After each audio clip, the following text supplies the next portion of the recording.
Imagine a courtroom where the defendant is a corpse. In 897 AD,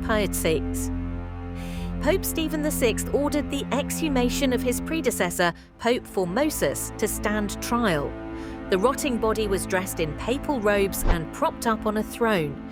A deacon spoke on his behalf, but the outcome was predetermined.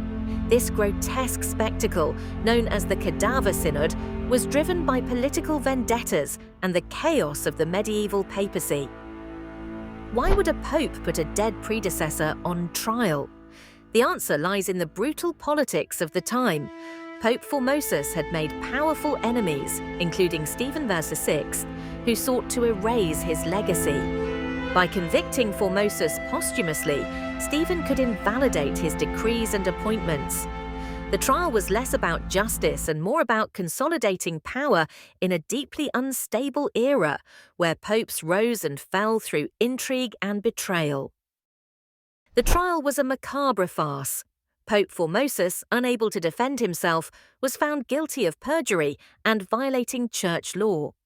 His papal vestments were stripped and his 3 blessing fingers were cut off. As if that weren't enough, his corpse was dragged through the streets and thrown into the Tiber River. This gruesome display was meant to humiliate him even in death, but it would soon backfire on Pope Stephen VI. The people of Rome were outraged. The desecration of a former pope's body was too much, even in an era of ruthless politics. Riots broke out, and Pope Stephen VI quickly lost support. Within months, he was imprisoned and later strangled to death. The Cadaver Synod had backfired spectacularly, proving that even in medieval Rome, there were limits to how far political revenge could go before the people pushed back.